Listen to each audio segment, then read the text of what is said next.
Hello mga ka-fanatics, bago po tayo magsimula, pwede ba akong manghingi sa inyo ng pabor? Kung pwede ay mag-like, share, comment and subscribe kayo kung nagustuhan nyo ang kwento nato. Sa inyo ay wala naman itong malaking epekto pero sa akin ay napakalaking tulong na nito para sa akin. Sa simpleng pag-like lang ninyo ay marirecommend na ni YouTube sa iba ng ating video. Maraming salamat po sa pag-unawa. Ang kwento natin ay magpapatuloy sa loob ng GIS, kung saan nag-uusap si Charlotte at si Tredan. Nagpasalamat si Tredan sa pagbisita ni Charlotte. Siya ay humingi ng pasensya sa kadahilanang dito sila nag-uusap kaysa sa Greatang Hall na nasira. Tumugon naman dito si Charlotte nang "Wag mo akong alalahanin." Nagsimula nang magtanong si Tredan, "Anong sinadya mo dito?" Dugtong niya pa masyadong kakaiba na nandito ang Blue Flame of the Torch Sect para pumunta sa lugar nato. Ipinakita naman ni Charlotte ang hawak niyang papel kay Tredan. Tinignan naman ito ni Tredan nang nagtataka. Tinanong naman siya ni Charlotte kung nakita niya ba ang tao na nasa papel. Maya-maya pa ay napagtanto ni Tredan kung sino ang nasa larawan. Nakilala niya ito bilang ang ating bida. Pagkatapos ay tinanong niya si Charlotte kung bakit hinahanap ng Blue Flame of the Torch Sect ang ating bida. Ito ay personal na dahilan, saad ni Charlotte. Humingi naman ng patawad si Tredan, saad niya, "Wala akong matandaan na ganyang tao. Kung yun lang ang pinunta mo, ay pid ka nang bumalik." Napaisip naman si Charlotte ng malalim. Pagpapaliwanag pa ni Tredan kaya niya pinapaalis na si Charlotte kasi siya ay wala ng maraming oras para masayang sa usapan na katulad nito. Di naman nagdalawang isip si Charlotte at siya ay sumang-ayon na lang. At siya ay lumabas na sa pintuan habang siya ay pinagmamasdan ni Tredan. Siya ay napaisip mukhang hindi maganda ang intensyon niya sa paghahanap sa ating bida. Tingin ko siya ay magiging maayos lang kahit hindi ko sa kanya sabihin. Lumipat ang kwento sa ating bida at kay Carmen. Si Carmen ay may kinukuha na kung ano sa loob ng tiyan ng malaking gagamba. Nakatingin lang naman dito ang ating bida dahil hindi niya alam kung ano ba ang ginagawa ni Carmen. Maya-maya pa ay napagdesisyonan na ng ating bida na magtanong kay Carmen kung anong ginagawa niya. Masaya namang sumagot si Carmen na tinatanggal niya ang venom sac sa loob ng snow spider. Tinanong naman siya ng ating bida kung ano yung venom sac. Sinagot naman siya ni Carmen na ang venom sac ay mainam na anesthesia. Ito ay kapaki-pakinabang sa iba't ibang sitwasyon. At pinakita naman sa atin kung anong itsura ng tinutukoy ni Carmen na venom sac. Pagpapaliwanag niya pa sa ating bida. Ito ay magandang ilagay sa dulo ng palaso at ito ay binibenta nila ng maramihan.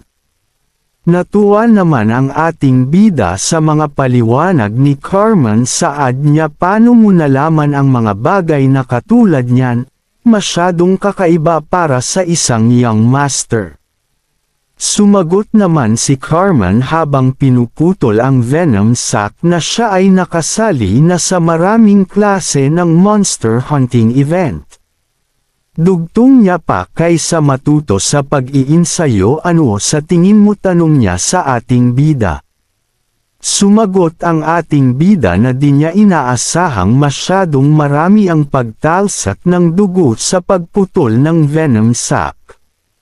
Dugtong niya pa siya na ang bahala dyan, tutal siya naman daw ay natalsikan na ng dugo, basta ituro niya na lang sa ating bida kung saan makikita ang venom sac, saad niya. Sinagot naman siya ni Carmen na meron silang kalahating araw para makapunta sa Kelton kaya matuturuan niya pa ang ating bida. Ituturo niya daw sa ating bida kung paano yun kunin at gawin daw nila ng sabay. At nang sila ay matapos na sa pagkuha ng venom sac ay nagsalita si Carmen na pumunta na sila sa city at kumuha ng magandang paliguan. Masaya namang sumagot ang ating bida.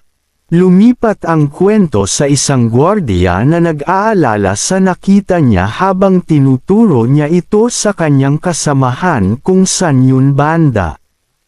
Makikita naman ang tinutukoy ng gwardiya, nakita niya pala si Carmen at ating bida na nababalot ng dugo. Si Carmen naman ay natamba na dahil sa pagod mula sa paglalakbay. Tumakbo naman ang gwardiya papunta sa kanila para i-check ang lagay nila. Natatakot naman itong nagtanong sa dalawa kung paano sila nakarating dito sa Kelton. Nagsalita naman ang ating bida nang di alam kung paano ipapaliwanag ang mga nangyari saad niya sila ay naglakad lang papunta dito. Sumagot naman si Carmen, anong ibig mong sabihin, tugon niya sa ating bida. Nagpaliwanag naman ang gwardiya sa dalawa na ang Kelton daw ay nahaharangan 3 araw na ang nakakalipas. Di naman alam ng ating bida at ni Carmen kung ano ang tinutukoy ng gwardiya. Pagpapaliwanag pa ng gwardiya para maintindihan ng dalawa ang dahilan ng pagharang sa Kelton ay ang mga halimaw. Nagsalita naman ang ating bida dito na kung pwede niya pa ba daw ipaliwanag ang mga detalye. Nagsalita naman dito ang gwardiya na kagaya nga ng sinabi niya na napapadalas ang pag-atake ng halimaw. Pero nang sila ay nagsaliksik sa mga inataking lugar ng mga halimaw ay wala silang nakitang kahit ano kundi ang mga bangkay lang ng mga tao na nabiktima nito. Tinanong naman ni Carmen ang gwardiya kung ang tinutukoy niya ba daw ay ang mga katawan na inatake ay kagagawan din daw ba ng snow spider. Masyado daw yung kakaiba saad ni Carmen. Ipinaliwanag ni Carmen na ang snow spider ay sumisipsip ng dugo mula sa kanilang mga biktima kaya mahirap para sa kanila na hindi mag-iwan ng kahit ano. May tumawag naman sa atensyon ng ating bida at ni Carmen, sila naman ay napatingin sa tumawag sa kanila. Ang isang gwardiya ay papalapit sa kanila habang sinasabi na kung pwede ba daw makita ni Lord Stren ang dalawa. Saad niya pa sa dalawa, sasamahan ko kayo papunta sa Lord State. Ang ating bida naman at si Carmen ay sumangayon sa paggabay ng gwardiya papunta sa Lord State. At sila ay nakarating na kung nasan ang Lord State. Nagsalita ang Lord State ng masaya, tinanong niya kung ang nasa harapan niya ay si Priest Marnark, ang kilala sa bansag na Demon Slayer. Saad niya pa sa ating bida na siya ay sobrang saya na bumisita sila dito. Kinutol naman ng ating bida ang usapan at siya ay nagsimula ng magsalita saad nito sa Lord State. Narinig niya na ang pag-atake dito ng mga halimaw. Nagsalita naman ang Lord State, yan ay tama, kaya ko kayo pinapunta dito dahil sa mga bagay na may koneksyon dito. Dugtong niya pa na sigurado siya na alam ng ating bida at ni Carmen na ang nangyayari sa sitwasyon nato. Pagpapaliwanag pa ng Lord State na ito ay gawa ng mga taga-sunod ng evil spirit.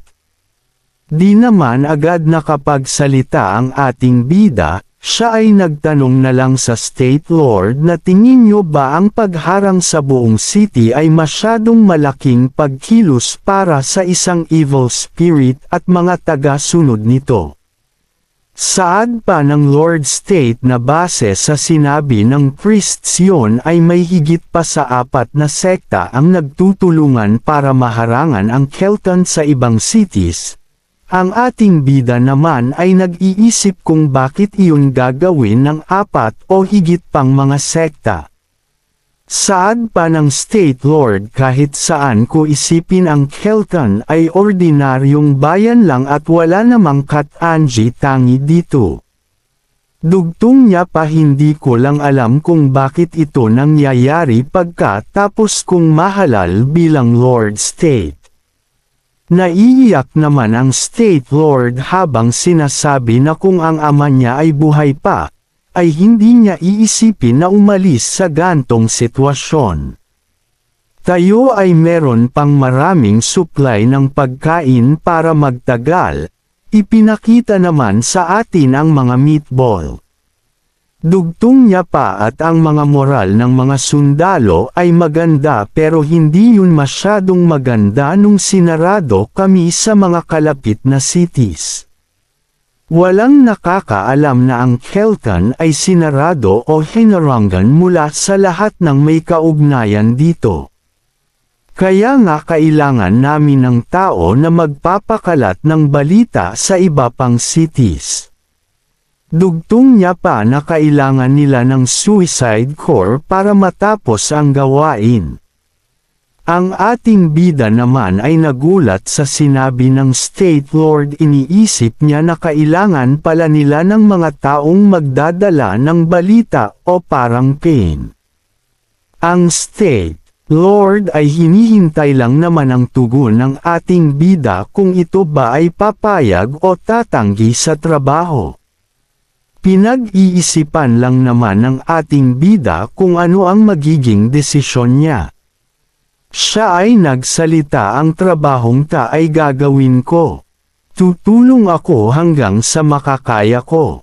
Lumipat ang kwento, makikita natin na gagalit ang kamay sa desisyon na ginawa ng ating bida. Saad pa ng ating bida na ano ang ibig sabihin mo, gusto mong sampilan ko na lang siya at umalis na lang, masyado yung masama. Nenas na lang naman ang kamay sa pang-osar ng ating bida. Saad ng ating bida na makukuha nila ang item na hawak niya mula sa paglutas nila sa problema. Ang bagay na ta ay matatagpuan lang sa Western Desert Region. Saad ng ating bida, hindi niya inaasahan na magkakaroon siya dito nito. Saad niya pa na di na nila kailangan problemayan ang paglilinis ng Slayer pagkatapos itong gamitin. Ikaw lang ang nagsabi sakin na mahahati ang panglinis kung ilalagay ko ito ng ganito, mother. At kinuha na ng ating bida ang bagay na ibinigay sa kanya at ito ay lamatang. Maya-maya pa ay sinabi ng ating bida na ang mabuhay ng todo ay ang magandang bagay na magagawa mo.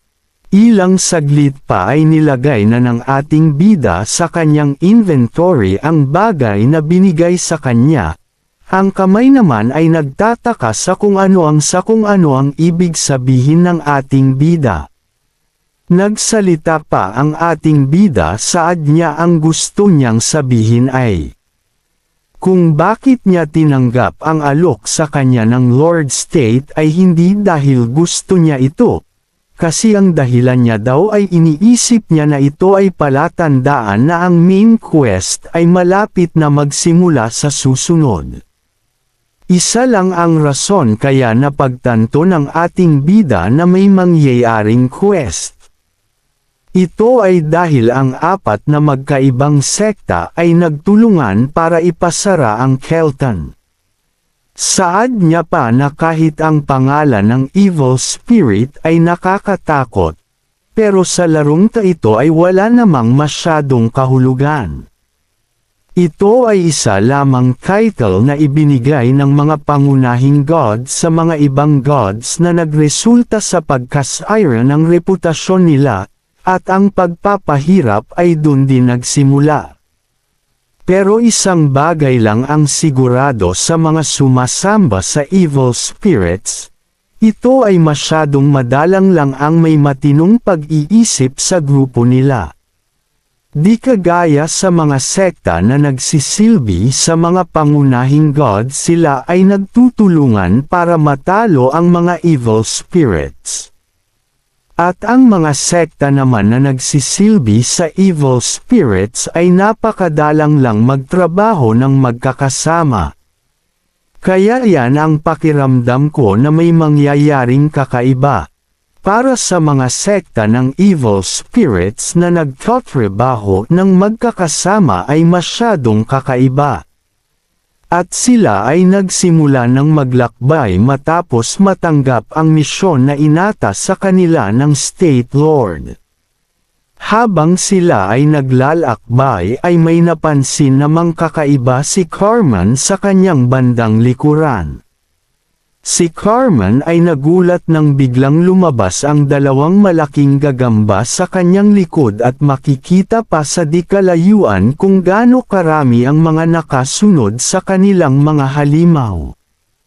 Ngumiti ang ating bida dahil alam niya na ito na ang oras ng pagsisimula ng quest. Sinabihan niya naman si Carmen na siya na ang bahala kumuha sa atensyon ng mga halimaw. Tumugon naman si Carmen na kung anong pinagsasabi ng ating bida dahil alam niyang lubhang napakanganib ng gagawin niya. Dugtong niya pa sa ating bida na kahit ikaw pa ang Demon Slaughterer alam kung masyadong delikadong harapin sila ng sabay-sabay. Tumugon naman ang ating bida na kung sila ay magpapatuloy ay maabyutan sila ng mga halimaw dahil sa bagal ng kanilang pag-usad. Nang tumingin si Carmen sa ating bida ay nakaramdam siya ng pag-alala sa balak gawin ng ating bida. Saad pa ng ating bida habang bumibitaw sa pagkapit sa tali ng kabayo reinforcement siguraduhin yung makakarating kayo ng ligtas. Ilang saglit pa ay tuluyan na ngang nalaglag ang ating bida sa pagbitaw nito sa kabayo, habang si Carmen ay sinambit ang pangalan ng ating nang may pag-aalala at ang isa nilang kasamahan ay nagtaka kung bakit ito ginawa ng ating bida. Tinanong naman ng ating bida ang kamay habang nakangiti na kung ang linya ba daw na sinabi niya ay Aztec. Ang tugon naman ng kamay ay pinagpapawisan na kung bakit pa kinailangan gawin yun ng bida. Maya-maya pa sila ay bumagsak na sa nyebe. Habang si Carmen ay napapikit na lang sa pag-aalala sa ating bida na sana ay walang masamang mangyari sa ating bida habang hinaharap ang mga halimaw. At ang mga kasamahan ng ating bida ay tinignan kung ayos lang ba ang lagay ng ating bida, ngunit sila ay nagulat sa mga nakita nila.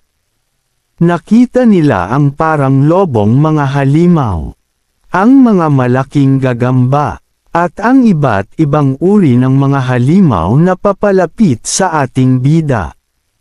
At mula sa pagkakatakip ng nyebe ay makikita natin na nakatayo na ang ating bida ng may killing intent. Siya ay ngumiti ng may pananabik sa mga mangyayaring laban sa mga halimaw. At itinaas niya na ang kanyang espada para maghanda na sa laban. At siya ay tumindig ng maangas habang nakahanda na para salubungin ang mga halimaw. Saad pa ng ating bida na kung bakit hindi pa nila simulan ang paghahanap sa mga nagtatagong mananampalataya ng evil spirits na natatabunan ng mga halimaw sa likod.